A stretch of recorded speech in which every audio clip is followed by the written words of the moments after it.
Witajcie. Zaczynamy nasze dzisiejsze zgłębianie tematu.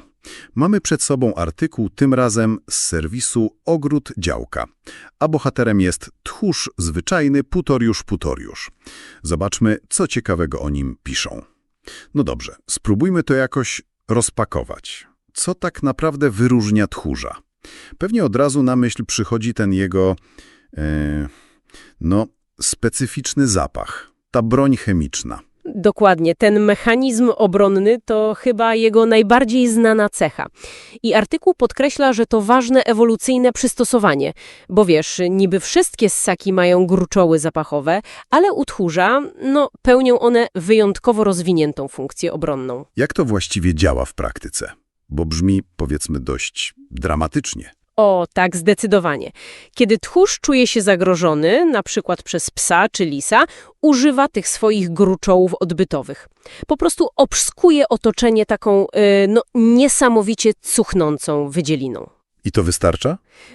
Najwyraźniej tak. Skutecznie odstrasza napastnika, a tchórz zyskuje czas na ucieczkę. To naprawdę, efektywna strategia. Niesamowite. Ale czytam tutaj, że te gruczoły służą nie tylko do obrony, że to też komunikacja. Tak, dokładnie. To nie jest tylko broń. Ta sama wydzielina służy mu do oznaczania terytorium. Na kamieniach, pniach drzew to taki jego sposób na powiedzenie innym tchórzom ja tu jestem. No i odgrywa też rolę w okresie godowym, prawdopodobnie w wabieniu partnerów. Skoro jesteśmy przy terytorium, to gdzie właściwie można go spotkać? Wydaje się być elastyczny. Oj tak, jest bardzo plastyczny ekologicznie. Lubi różne środowiska, równiny, góry, pola, lasy. I co ciekawe, często zapuszcza się blisko osiedli ludzkich. Lubi też sąsiedztwo wody. A geograficznie? Jaki ma zasięg? Występuje w naprawdę dużej części Europy. Na wschodzie, aż po Wołgę, Don, nawet Ural. Ale są też ciekawe wyjątki. Artykuł wymienia, że nie ma go w Irlandii, na północy Skandynawii, Tak. ani na wybrzeżach Adriatyku czy południu Bałkanów. Ale za to jest w północno-zachodnim Maroku. Czyli całkiem szeroko.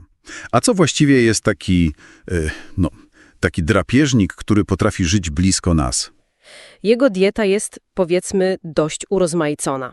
Poluje na gady, płazy, żaby na przykład, do tego owady, małe kręgowce. No i artykuł zaznacza, że atakuje też drobną zwierzynę łowną.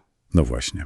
I tu chyba dochodzimy do jego relacji z człowiekiem, bo to, plus jego futro, to chyba sprawia, że jest obiektem polowań. Niestety tak. W niektórych krajach poluje się na niego albo łapie w potrzeski.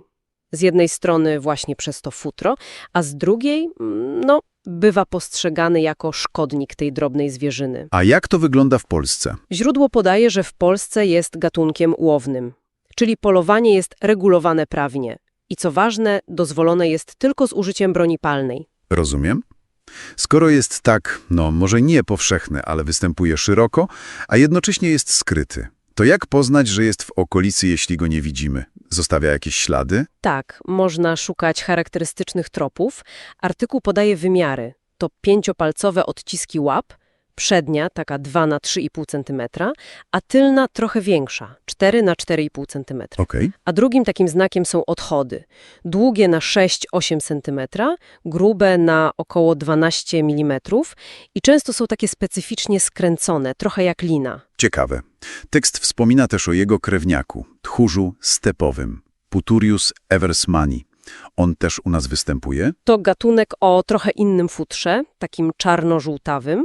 On woli bardziej stepy, zadrzewione stepy południowo-wschodniej Europy, ale co interesujące, artykuł sugeruje, że powoli przesuwa swój zasięg na zachód. Bywa spotykany głównie na polach. Czyli jest szansa go spotkać. Jest możliwa jego obecność, chociaż pewnie jest rzadszy niż nasz tchórz zwyczajny. A jeśli chodzi o rozmnażanie, cykl życiowy, są podobne u obu gatunków. Wygląda na to, że tak. Artykuł mówi, że rozmnażają się podobnie. Okres godowy to głównie marzec, kwiecień, czasem może się przedłużyć do czerwca. Ciąża trwa jakieś 40-43 dni. Samica rodzi w jakiejś kryjówce, najczęściej pod ziemią, zwykle od 4 do 9 młodych między kwietniem a sierpniem. I kiedy stają się samodzielne? Zaczynają widzieć po około miesiącu, tak między 28 a 36 dniem, a dojrzałość osiągają po około 9 miesiącach. Dobrze, podsumujmy może. Dzięki temu artykułowi z Ogród Działka dowiedzieliśmy się sporo. O tej unikalnej obronie chemicznej, ale też o komunikacji zapachowej, o tym, jak szeroko występuje, jak się adaptuje. Tak, poznaliśmy jego dietę, charakterystyczne ślady, które zostawia, no i ten cykl rozrodczy, podobny u obu gatunków tchórzy.